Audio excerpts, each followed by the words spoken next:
السلام علیکم. السلام حبیبی. کیا خواتین ایسا نہیں کر سکتی کہ عدالت میں کورٹ میرج کر لیں؟ اصل بات ہے عدالت میں کورٹ میرج کر لیں وہی شریعت کی خلاف ورزی ہے، کیونکہ عدالت کورٹ میرج کو جائز تو قرار دیتی ہے، لیکن آپ کو پتہ ہونا چاہیے ہمارا جو لا ہے وہ برٹش لا ہے.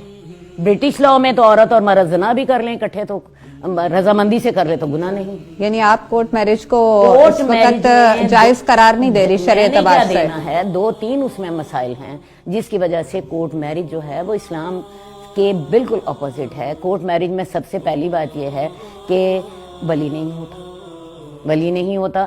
عورت کو اللہ تعالیٰ نے ولی کو کیوں پابند کیا ہے؟ ولی کون ہوتا ہے؟ پہلے میں سب کو یہ بتاؤں. ولی آپ کا یا باپ ہے یا آپ کا بھائی ہے، جو آپ کا قریب ترین رشتہ دار ہے، جو کہ آپ کی ذمہ داری اٹھا رہا ہے.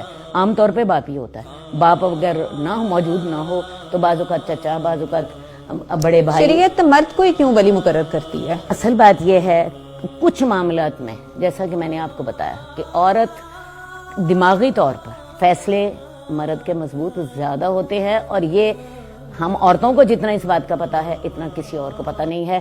ہم نے شادی کرنی ہو ہم رشتہ دکھائیں گے، ہم سارا کچھ کر لیں گے، فیصلہ کرنے کو ہم ذمہ داری لینے کو تیار نہیں ہوتے. کیا خیال ہے آپ ہو جاتی ہیں؟ آپ ہو جاتی ہیں کسی کے شادی کا فیصلہ کرنے کے لیے ذمہ دار؟ کوئی کاروبار نیا شروع کرنا ہے، میں کہتی ہوں گھر خریدنا ہونا، مرد ہمیں گھر دکھا دیتے ہیں، ہم اس کی ذمہ داری لینے کو تیار نہیں ہوتے. کوئی بھی کانٹریکٹ آپ نے کرنا ہو، کوئی نیا کام کرنا ہے، عورت اتنا اپنے آپ کو مضبوط نہیں سمجھتی نہ، کیونکہ جب آپ فیصلہ کر لیتے ہو تو آپ کو ذمہ داری بھی لینی پڑتی ہے. مرد ہی فیصلہ کرتا ہے اور پھر مرد اس کی ذمہ داری بھی لیتا ہے. ویسے بھی میں خود یعنی اگر شادی کی صورت میں کوئی ناکامی ہوتی ہے تو اس کو بھی پھر مرد فیس کرتا ہے؟ دیکھیں میں آپ کو بتاؤں، جب آپ نے اللہ تعالیٰ نے عورت کے ساتھ ایک مرد رکھا شادی میں اس کو بیک دینے کے لیے، کیونکہ شادی میں عورت جو ہے نسبتاً کمزور پہلو ہے اس کا.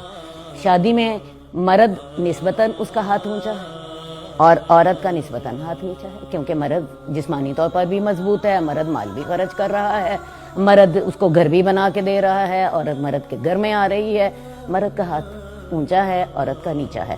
اللہ تعالیٰ نے عورت کو بیک دی ہے ولی کے ساتھ، اور عورت کو یہ بات سمجھنی چاہیے کہ اگر وہ اس بیک سے فائدہ نہیں اٹھاتی تو وہ نقصان اپنا کرتی ہے.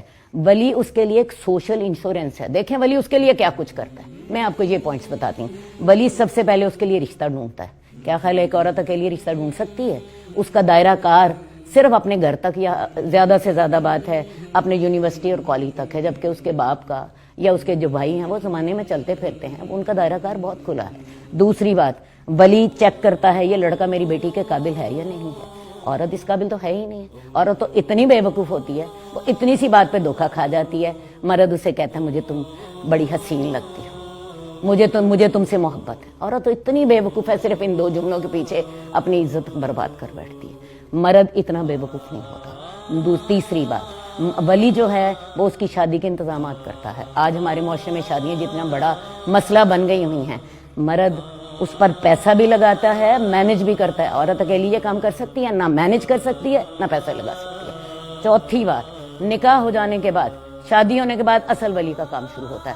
اگر عورت کے معاملات اپنے خامد کے ساتھ نہیں جا رہے تو ولی اس سے مطالبہ کرتا ہے، ہاں بھائی تمہیں میں نے بیٹی دی تھی، میری بیٹی مطمئن کیوں نہیں؟ یہ عورت کے حق میں یہ عورت نہیں کر بہت سکتی، بڑا یہ عورت نہیں کر سکتی ہے. فائدہ ہے. ویسے بھی میں آپ کو بتاؤں جو نکاح کا جو معاملہ ہے نا، یہ عورت اور مرد میں نہیں ہو رہا، یہ کانٹریکٹ ولی میں اور دلہا میں ہو رہا ہے. یعنی 2 مردوں کے درمیان نکاح کا ہو رہا ہے. کانٹریکٹ. اور اللہ نے عورت کو یہ بیک دی ہے. اس کے بعد میں آپ کو بتاؤں، پہلی بات میں نے آپ کو بتائی، ولی اس کے لیے رشتے کا انتخاب کرتا ہے، ولی اس کے لیے رشتے کو چیک کرتا ہے، ولی اس کے لیے شادی کا انتظام کرتا ہے، ولی اس پہ پیسے لگاتا ہے. اور شادی کے بعد اس کی اصل ڈیوٹی شروع ہوتی ہے کہ عورت مطمئن نہیں ہے، وہ اس سے پوچھتا ہے ہاں بھائی میری بیٹی تمہارے ہاں کیوں مطمئن نہیں ہے. اور اگر وہ نہیں مسئلہ حل ہوتا، بیٹی کو اپنے پاس لا کے بٹھا لیتا ہے.